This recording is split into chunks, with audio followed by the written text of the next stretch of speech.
자, 지금부터는 작자 미상의 옥주호연부터 이강백의 칠살리, 그리고 마지막 작품인 델러웨이의 창까지 이어지는 산문문학들을 쭉 보도록 하겠습니다. 사실 산문문학은 형식적 특징이 이제 운문문학에 비해서 크게 많은 편은 아니라서 부분을 분석하지 않아도 되니까 덩어리 위주로 큰 내용들 위주로 좀 분석을 해나갈 거라서 크게 오래 걸리지는 않을 거예요. 빠르게 내용 파악해보고 지문 해제해보겠습니다.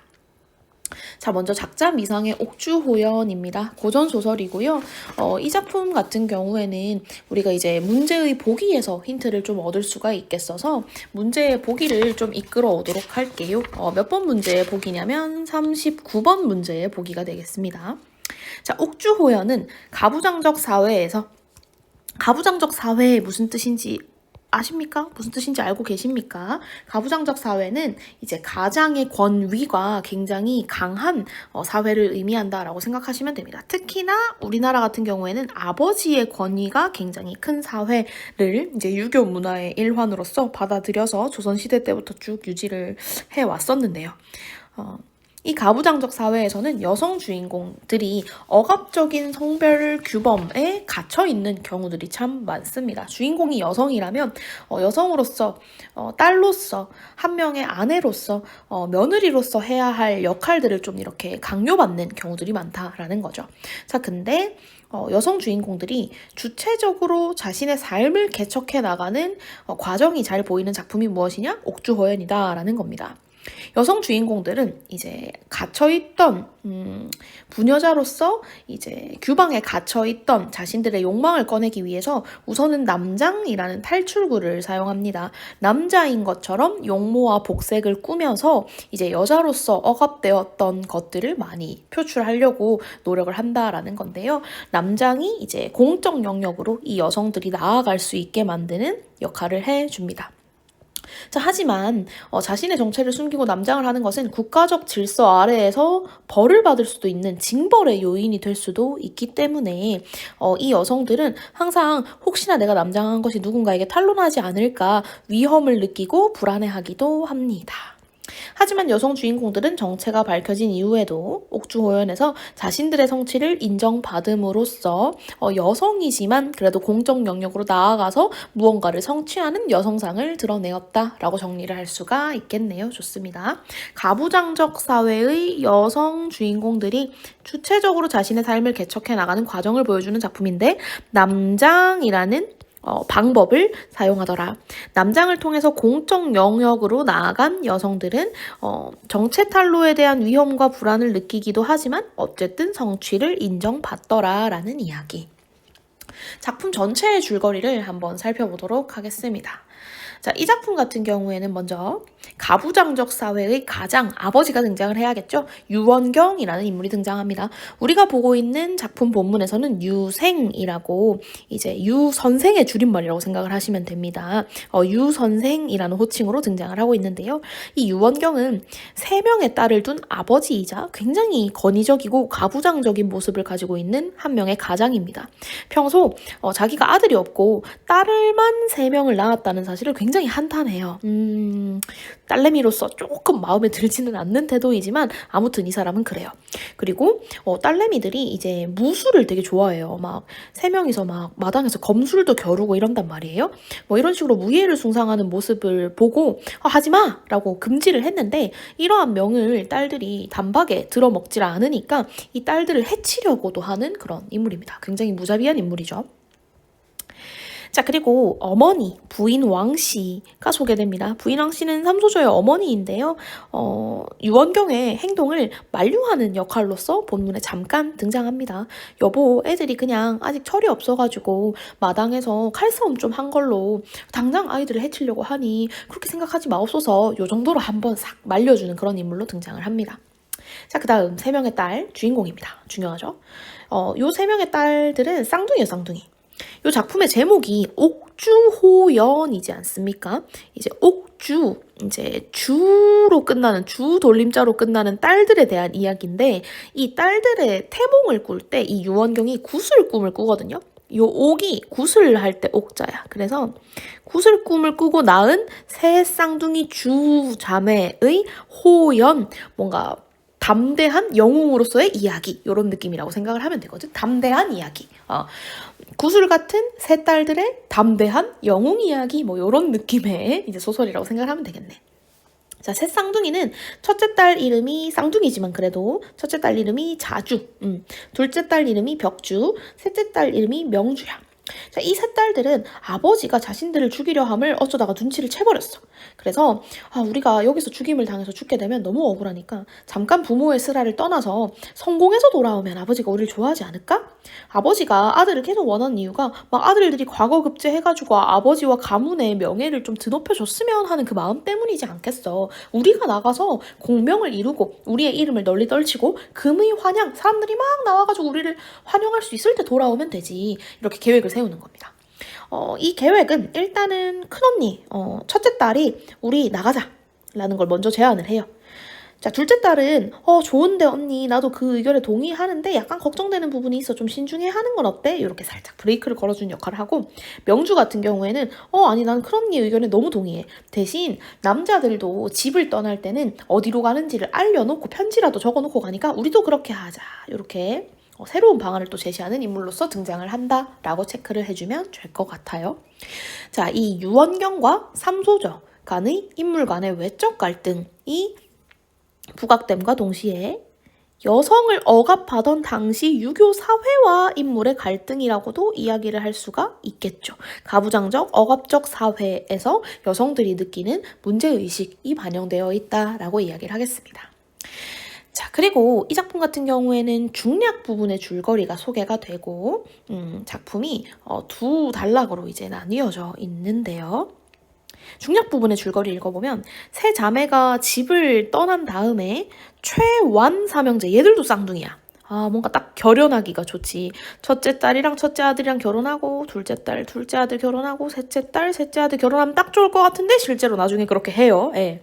최완 세 쌍둥이를 만나서 의형제를 맺고, 왜? 남장하고 나갔으니까. 우리도 남자예요. 우리도 막 군대에 입대하고 싶어요. 이러고 나갔으니까 의형제를 맺고 함께 이제 무술과 학문을 익혀요. 그러면서 6명은 전쟁에 나가가지고 막 큰 공을 세워요. 그러니까 이 세 자매 자주, 벽주, 명주도 높은 벼슬을 받게 되죠. 그러면서 부와 명예를 얻어요. 자, 남장한 삼소전은 이제 부와 명예를 얻었으니까 금이 환영하면서 고향으로만 좀 돌아가면 되겠어요.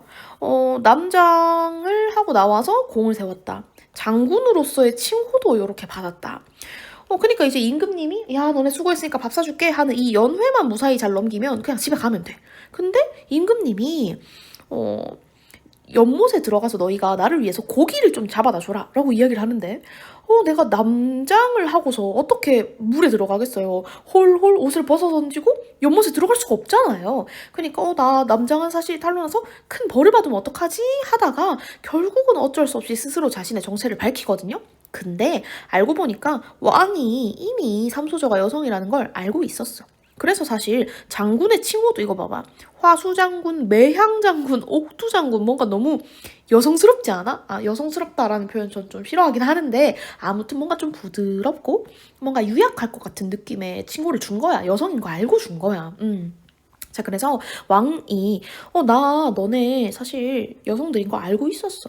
근데 그래도 나라를 위해서 공을 세워준 거 너무 대단하다고 생각해. 정말 정말 고마워. 이렇게 얘기를 하면서 성취를 딱 인정을 또 해줘버려. 그래서 삼소저가 임금님 너무 감사합니다 하면서 당당하게 여성으로서 자기들의 성취를 좀 마무리를 할 수가 있게 되지.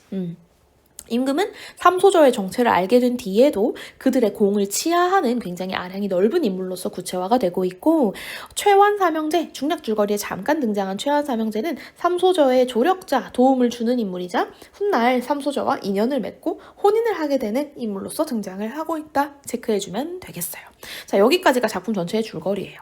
표현의 형식이나 이런 것들은 사실 고전소설에서는 문제풀이에 크게 중요한 영향을 미치진 않아요. 왜냐? 고전소설은 그냥 내용을 이해하는 것 자체가 너무 어렵다 보니까 문제를 막 꼬아서 안 내거든요. 그냥 내용 이해 잘하고 있니? 정도만 물어보기 때문에 형식적인 특징은 별로 중요하지 않으니까 내용 이해하는 데 집중하면서 작품 본문을 보도록 할게요. 자, 이때 남촌 땅에서 사는 이업이란 사람의 아들 형제가 과거 시험에서 급제함을 유원경이 들었다. 그래서 이업이라는 사람에게 너 진짜 부럽다 칭찬, 치하를 한 후에 돌아와서 부인 왕씨에게 이런 말을 하더라. 야, 이업이라는 사람은 나 유생과 달리 팔자가 참 좋아가지고 두 아들이 높은 지위를 얻고 이름이 알려졌더라. 근데 우리는 어떻게 쓸데없는 세 딸을 두어가지고 밤낮으로 우리 가문에 대는 누가 있지 이런 걱정을 하겠느냐라고 이야기를 해요. 그랬더니 이제 시녀가 옆에 있다가 웃으면서 농담으로 얘기를 한 것 같아. 우리 새 아가씨들은 나중에 장군이 되시려나 봅니다. 매일 무술을 해요. 혹시나 큰 화가 미치면 어쩔지 뭐 이렇게 이야기를 하는 거야. 왜 그랬을까? 그죠? 그랬더니 이제 유생이 내가 예전에 걔네 무술을 절대 하지 말라고 이야기하지 않았었나? 근데 내 말을 귓등으로 들어? 끝내 듣지 아니해? 나중에 나를 죽이고 우리 가문을 멸망시킬 자식들이다. 지금 3명의 딸내미가 있으니 그 중에 1명을 본보기로 내가 해치면 나머지 둘이 좀 정신 차리겠지. 이런 말을 하는 거야. 아버지가 돼가지고. 그러면서 심지어 술 취한 와중에 노기를 걷잡지 못해서 화난 기운을 자기가 스스로 잠재울 수 없어서 칼을 들고 진짜 딸들이 있는 침소로 막 뛰어가. 자, 이런 모습에서 와 가부장적이고 얘들아 무슨 뭐 가부장적이기만 해? 거기다가 약간 좀 비인간적이지 않아? 비인간적인 가장의 모습이 좀 드러나고 있다라고 이야기를 할 수가 있겠어. 자, 그때 이제 엄마가 또 말려야지. 왕씨가 울면서 말을 하기를. 왕씨라는 인물 나왔지. 왕씨가 울면서 말을 하기를. 그냥 애들이 상스러운 일상적인이라는 뜻이야, 얘들아. 일상적으로 노는 걸 갖다가 얘들아, 노는 걸 갖다가 라고 표현을 하는 거는 이제 좀 가벼운 일이라고 좀 주장을 하고 싶어서 그렇지. 얘들이 무술하면서 노는 게 뭐 그렇게 막 무겁고 막 죄 지은 건 아니지 않냐, 뭐 이런 뜻이겠죠. 애들이 그냥 노는 걸 갖다가 대사, 큰 일로 생각을 하고 지금 아버지가 돼가지고 어떻게 딸을 해치려고 하십니까? 그게 어떻게 사람이 할 짓입니까? 내일 굳이 무술을 하는 딸들에게 벌을 줘야 되겠으면 내일 친척들을 모아서 같이 이야기해보고 처리를 하시지요. 이렇게 말려. 자, 그랬더니 이제 유원경이 잠깐 화를 좀 거두고 이거 누구한테도 말하지 마. 애들이 알고 도망가면 안 되니까 하면서 아침이 되기를 기다려. 자, 근데 새 딸내미가 저녁에 아버님 안녕히 주무세요 하려고 인사를 하러 오다가 이걸 들은 거야. 그래가지고 와 너무 놀랐어. 그래서 이제 자기들 방에 돌아가가지고 서로 붙들면서 막 울면서 와 우리 아버지가 우리 대인의 성품이 급하시거늘 우리가 죄를 2번 지었으니까 절대로 우리를 용서를 안 하실 것 같다. 근데 우리 3명 중에 우리 새 쌍둥이인데 1명을 죽이면 이게 어떻게 인간의 도리라고 할 수가 있겠느냐. 그리고 우리 셋이 동시에 인간 세상에 태어났다라는 것은 하늘의 뜻인데 우리가 어찌 평범하고 보잘것없이 그냥 아녀자로서 규방만 지키겠느냐. 여성이어도 우리 뭔가 해봐야 될 만한 인물 아니었겠냐. 잠깐 부모님을 떠나서 임금을 도와서 우리 이름을 널리 알리고 금이 환영하면서 부모에게 돌아오면 우리를 좋아하시지 않을까? 이렇게 이야기를 해요. 자, 이 얘기를 누가 하냐? 이거 누가 얘기한다고? 큰언니 이름 뭐였지? 자주가 이야기한다고. 자주가. 자, 그랬더니 동생 벽주가 말해요. 언니 말이 참 속 시원하고 좋은데 근데 이름을 널리 떨치면 우리 부모님께 다시 돌아올 수 있는데 만약에 이름을 널리 못 떨치면 우리 계속 떠돌아다니면서 사는 거 아니냐. 그러니까 좀 신중해야 되지 않을까? 이렇게 약간 말려요. 그랬더니 큰언니가 막 생각을 하면서 대답을 안 해. 그랬더니 이제 막내가 말을 하기를 옛날 사람들이 말을 하기를 큰 일을 할 거면 작은 걸 걱정하지 말라고 했다. 우리가 이제 그냥 죽는 것보다야 죽어서 부모보다 일찍 죽는 불효를 저지르는 것보다야 우리가 여자지만 우리의 염원을 이루러 떠나는 게 좋지 않겠냐. 그냥 결단해라. 언니가 하자는 대로 할게. 이렇게 얘기를 하는 거야. 그랬더니 큰언니가 말하기를 그래 그러면 나가자. 자, 근데 부모님께 말씀을 어떻게 드리고 가지? 라고 얘기를 했더니 막내가 남자라도 그래도 가는 곳은 알리고 어디론가 떠나니까 우리도 알리고 가자 라고 이야기를 해요. 자, 그래서 이 세 딸내미가 한 통 편지를 딱 써놓고 이제 집 근처 동산에 있는 정자에다가 걸어놓고 남장을 하고 이게 공적 영역으로 나아가기 위한 수단이지. 공적 영역? 진입을 위한 그죠? 진입 수단이 되겠네. 얘들아, 선생님 글씨 원래 이렇게 안 못생겼어요. 훨씬 괜찮거든요. 근데 좀 화면이 그래요. 양해 부탁해요. 자, 공적 영역으로 진입하는 수단이지 남장을 해요. 자, 그리고 밤중에 담을 넘어서 몰래 탈환합니다. 자, 집을 떠나서는 아까 봤던 중약불분 줄거리 그대로 최완 삼형제를 만나서 큰 공을 함께 세워요. 자, 상이 연못가에서 장치를 베풀어 신하들을 모으시고 태후, 황후, 중전과 중전마마 이 밑에 상궁은 이제 내전에 자리하사. 아니지. 이 태후는 할머니인 것 같고 중전 할머니 그지? 황후가 중전이네. 미안합니다. 데비마마와 중전마마다 그지? 데비마마와 중전마마는 옆에 또 자리를 하셨다. 막 즐기고 있었다. 이렇게 이야기를 해. 상이 연못에 연꽃을 구경을 하다가 왕이 연꽃을 구경하다가 이제 최완과 자주 등에게 명령을 해. 장군들, 내가 지난번에 연못에 연꽃이 막 피었을 때 어린아이들이 들어가서 노는 모습을 봤는데 너무 귀엽더라. 경들도 절강 사람이지 않느냐. 절강에서는 물고기 회가 그렇게 유명하다던데 연못에 들어가서 고기 잡아가지고 나를 좀 즐겁게 해다오. 얘기를 해요. 자, 그랬더니 이제 남자애들은 그냥 들어가는 거지. 기쁘게 옷을 벗고 물에 들어가요. 근데 남장을 한 우리 새 쌍둥이는 어떻게 들어가겠어. 그래서 이제 임금 앞에 납작 엎드려요. 임금은 계속 재촉을 해요. 그랬더니 이제 막내가 말을 하기를, 막내 똑똑하잖아. 말을 하기를, 임금님, 지금 전쟁에서 이기셨고 큰 자리에 오르셨다. 그래서 이 순간에 이제 옛날 사람들의 그 가르침을 본받아서 백성 사랑할 생각하시고 나란 일 부지런히 할 생각하셔야 되는데 어찌 저희한테 이런 걸 시키시느냐. 어찌 이런 유흥 뭔가 약간 이런 느낌의 그죠? 놀이 그냥 재미로 하는 일 뭐 약간 이런 걸 시키시냐. 나라의 일을 생각하셔라. 이렇게 얘기를 하는 거야. 그러니까 이제 아까의 동그라미 기억 놀이는 이제 그냥 애들이 하는 일상적인 그냥 작은 일이지 않냐 뭔가 이런 표현을 좀 하고자 했던 거라면 여기서는 약간 뭐 좀 가벼운 일? 어찌 이렇게 가벼운 일을 하려고 하시냐 뭔가 이런 의미를 구현하려고 쓰인 단어다라고 보여지네. 가벼운 일을 하려고 하시냐 하면서 말을 해요. 그랬더니 왕이 아유 똘똘한 놈 아유 정말 기특해 내가 참 잘 뽑아놨지 하면서 얘를 참 아름답게 여겨. 근데 겉으로는 내색 안 하고 어쨌든 얘들이 여자애인 건 애들이 알아야 되니까 싶어서 신하가 되어서 내가 하라면 하는 거지 왜 안 한다고 해? 라고 이야기를 해요. 그랬더니 이제 또 큰언니가 모자를 벗고 머리를 이렇게 조아리면서 하는 말이 지금 왕께서는 온 세상의 부모다. 신하의 간함, 충언을 좀 들어주셔야지 왜 우리의 말이 잘못됐다고 하시냐 이렇게 이야기를 하면서 막 울어. 그랬더니 이제 왕이 거짓으로 화난 체를 하면서 쟤네 옷 벗겨서 물에 넣어! 막 이래요. 그랬더니 이제 옆에 있던 호위무사들이 막 그렇게 하려고 해. 그랬더니 이제 세 명이 이제 어쩔 수 없다 싶은 거야. 그러니까 막 모자하고 겉옷을 딱 벗고 엎드려서 죄를 청하니까 이제 왕이 놀라는 척하면서 너네 안에 입은 옷 여자 옷이네? 뭐지? 하면서 니네 죄를 사실 그대로 말해! 이렇게 이야기를 해.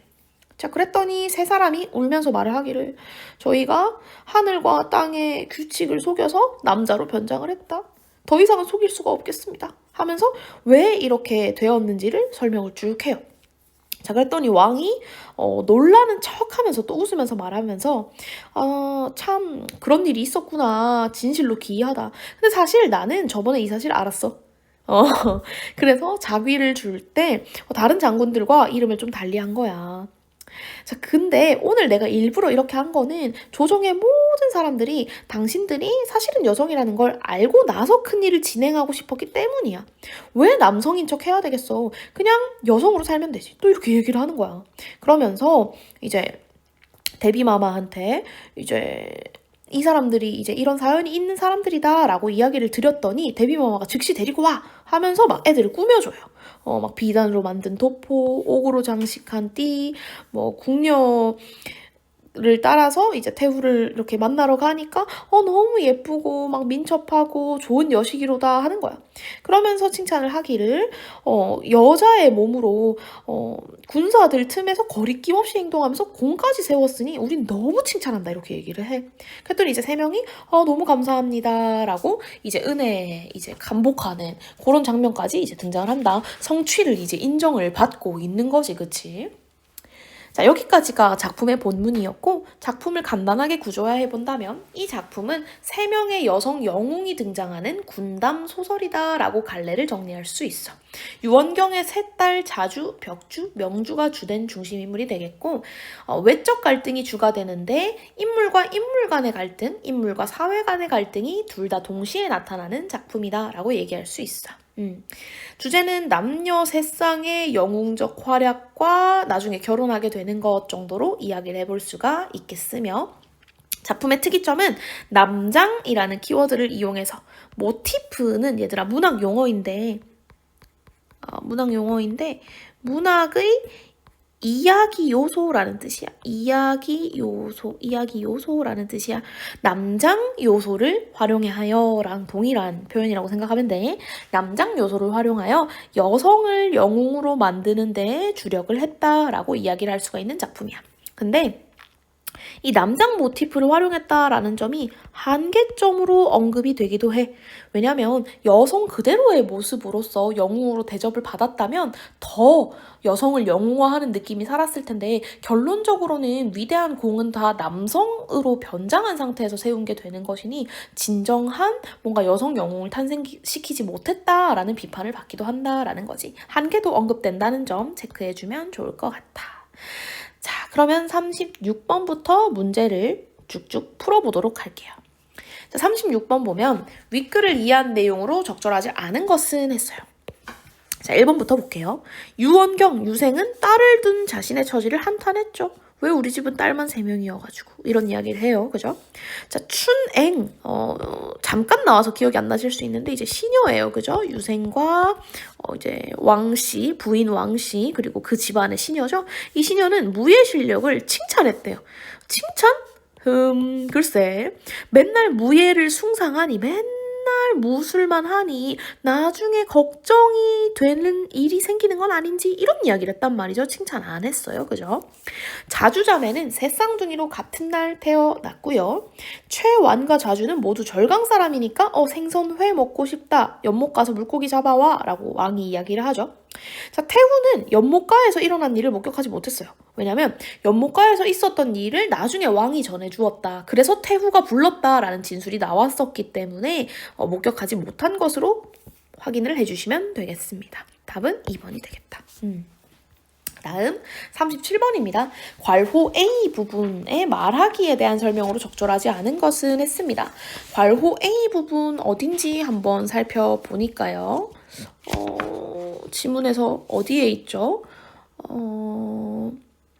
아하, 자주랑 벽주랑 명주랑 이제 우리 집을 어떻게 떠날 것인가, 뭐 어디로 갈 것인가, 거취는 알리고 갈 것인가 이제 상의하는 요 부분이 이제 괄호 A였네요. 자, 요 부분의 말하기에 대한 설명으로 적절하지 않은 것은 했습니다. 자, 먼저 첫째 딸 자주는 천명을 근거로 주장의 정당성을 확보하고 있다. 우리 새쌍둥이가 한날 1시에 태어난 것은 있잖아. 틀림없이 하늘의 뜻이야. 우리 그냥 늙으면 안 돼. 우리 나가야 돼. 주장의 정당성을 확보하고 있습니다. 자, 벽주는 우리가 이름을 알리면 괜찮은데 만약에 이름을 못 알리면 영영 부모님도 못 만나고 계속 떠돌아다녀야 되는 거 아니야? 신중해야 되지 않을까 언니? 이런 이야기를 하고 있었어요. 그죠? 그 다음 명주. 명주는요. 언니 내가 봤는데 옛말에 있잖아요. 옛말에 대사 큰 일을 경영함에 있어서 소소한 의심은 하지 말라고 했어요. 언니가 이제 결정하시면 우리 따라갈게요 라고 이제 촉구를 하고 있는 모습 보였었어요. 그죠? 자, 그 다음 4번째. 큰딸 자주는 상황이 돌이킬 수 없게 되었음을 들어 계획을 지체 없이 실행할 것을 요구하고 있다라고 이야기를 했는데 이제 자주 같은 경우에는 이런 이야기를 해요. 일이 이와 같이 되었으니 나가자. 근데 부모님한테 어떻게 알리고 나가지? 이렇게 이야기를 하거든요. 당장 나가자가 아니라 나가긴 나갈 건데 어떡하지? 이런 부분이 있단 말이에요. 그래서 계획을 지체 없이 실행할 것을 요구한 적은 없어요. 그죠? 실행은 하자. 근데 하자 막 이렇게 한 건 아닌 거야. 실행을 하긴 할 건데 그래 신중하게 하자. 이게 첫째 딸의 약간 태도였어. 그지? 그 다음 5번. 명주는 여성으로서 자신들의 거취, 남성도 알리고 가는데 우리도 알리고 가야 되지 않을까요? 거취를 분명하게 밝힐 필요가 있음을 강조하고 있습니다. 1번, 2번, 3번, 5번은 전부 다 적절한 선지이기 때문에 답이 될 수가 없다. 답은 4번이다. 체크해 주시면 되겠습니다. 38번입니다. 38번은 동그라미 기역과 동그라미 니은에 담긴 발화 의도를 확인하는 문항인데요. 동그라미 기역과 니은 둘 다 놀이였습니다. 둘 다 놀이라는 소재의 의미를 파악하는 문제였는데 동그라미 기역 같은 경우에는 애들이 그냥 일상적으로 노는 거잖아요. 큰일 아니에요. 소일이에요. 소일이라고 강조를 하는 그런 의도로 쓰인 표현이었다면 지금 임금님이 되셔서 백성들을 살피셔야 되는데 왜 이렇게 뭔가 재밌는 일에 집착하시고 그리고 약간 가벼운 일에 집착을 하시고 약간 흥미거리? 뭔가 유흥 같은 거에 집착을 하시냐. 가벼운 내가 뭐라고 쓰려고 하다가 이렇게 쓴 거지? 가벼운 일이라고 쓰려고 한 것 같은데 가벼운 일과 흥미의 흥이 섞여서 가벼운 힝이 돼버렸어. 자, 가벼운 일만 즐기시냐, 유흥거리만 찾으시냐, 뭐 이런 표현이다, 그죠? 아, 내가 나중에 모의고사 영상 다 봤는지 확인하려고 이제 막 쪽지 시험 같은 거 칠 건데 선생님이 오타 뭐라고 썼는지 물어봐야겠다. 가벼운 힝 이거 물어봐야겠다. 자, 가벼운 일, 유흥에만 집중을 하시냐, 뭐 이런 의도로 쓰인 단어였다, 놀이가, 그죠? 자, 발화 의도로 가장 적절한 거 찾아보시면 1번. 기억은 행위의 의미를 축소하고 있다. 애들이 그냥 가볍게 노는 거잖아. 너무 큰일로 볼 거 아니잖아. 맞거든요. 니은은 행위의 부당함을 비판하여서 위기 상황을 벗어나려고 하고 있다. 임금님이 되셔서 왜 놀기만 하려고 하십니까? 1번이 맞는디? 좋아요. 적절한 거 바로 찾아주셨네요. 자, 일단 기억만 살펴봐도 2번, 3번은 놀이의 필요성을 역설 주장한 적 없고요. 놀이를 한 동기를 숨긴 적도 없어요. 일단 2번, 3번은 기억도 틀렸기 때문에 답이 될 수가 없게 되겠고 니은 같은 경우에도 경위를 해명한 게 아니라 이제 해명 전에 이렇게 하지 마세요 라고 만류를 하기 위해서 놀이라는 표현을 쓴 거고 합의를 도출하려고 시도한 적도 없기 때문에 이 니은에 대한 진술도 2, 3번 다 틀렸네요. 자, 기억 니은은 모두 행위가 단순한 유의임을 강조하여 상대방에게 동참을 요청하려 한 것이다 했는데 단순한 유의임을 강조한 건 맞아요. 근데 동참을 요청하지 않았다라는 점에서 4번은 틀린 선지가 되겠고요. 5번, 행위가 미성숙한 태도에서 비롯되었음을 지적한 거 맞아요. 근데 왕의 화를 돋우려고 한 건 아니죠. 왕에게도 임금님 지금 그러실 때 아닙니다. 임금님답게 행동하셔야 됩니다. 지금 이거 솔직히 좀 철없습니다 라고 말한 거 맞거든. 근데 그 목적이 화를 돋우려고 한 건 아니야, 얘들아. 그죠? 자, 그래서 답은 1번이 되겠다. 체크하실 수 있겠죠? 다음, 자, 39번입니다. 마지막 문항입니다. 보기를 바탕으로 윗글을 감상해봐라 라고 했고 요 보기는 우리가 앞에서 작품 분석하기 전에 힌트를 얻기 위해서 미리 보고 왔기 때문에 보기 내용은 생략하고 선지로 바로 들어가 볼게요. 자, 유원경, 유생이 무예수련을 하는 딸들한테 부모를 죽이고 문호를 망하게 할 자식이라고 규정하는 것은 이 사람 굉장히 가부장적인 가장으로서 성별차별했구나 라는 걸 파악할 수 있는 단서가 되었죠. 1번 적절합니다. 답이 될 수 없겠고요. 2번, 세 자매가 공명을 이룬 후 금이 환영하기 위해 집을 떠나는 데서 여성으로서의 억압을 거부하고 주체적으로 살아야 되겠다라는 여성의 면모가 드러납니다. 맞는 설명이고 적절한 선지가 됩니다. 3번, 임금이 잔치에서 세 사람의 옷을 벗겨서 물에 넣어라 라고 명령한 걸 보면 남장이 공적 영역으로의 진입을 가능하게 하면서도 정체 탈로의 위험을 같이 동반함을 알 수 있죠. 3번도 맞습니다. 1번, 2번, 3번의 선지가 모두 적절한 내용으로 이루어져 있네요. 4번 볼까요? 임금이 세 자매가 여자가 남자로 변장한 죄를 스스로 밝히도록 유도하는 데에서 자신을 속인 세 자매를 징벌하여 국가적 질서를 어지럽힌 것을 단죄하려 했습니까? 아니요. 애초에 징벌할 생각 없었죠. 말할 기회를 준 거야. 그지? 이미 알고 있지만 너희가 스스로 밝혀라. 떳떳해져라. 라는 의도에서 밝힐 기회를 준 거기 때문에 틀린 내용이다. 답은 4번이 되겠네. 5번. 황후가 귀중의 여자로 나라의 공이 크다라고 치하하는 데서 남장 시기의 공적이 여성의 성취로도 인정을 받고 있음을 우리는 알 수 있습니다. 왕비가 나서서 여자의 몸으로 그런 큰 공을 세우다니 너는 너무 대단해. 칭찬해. 이렇게 얘기를 해주는 거야. 뿌듯뿌듯했지. 자, 5번 선지 맞는 내용이다. 자, 여기까지가 작자 미상의 옥주호연이라는 고전소설 작품의 해설이 되겠습니다.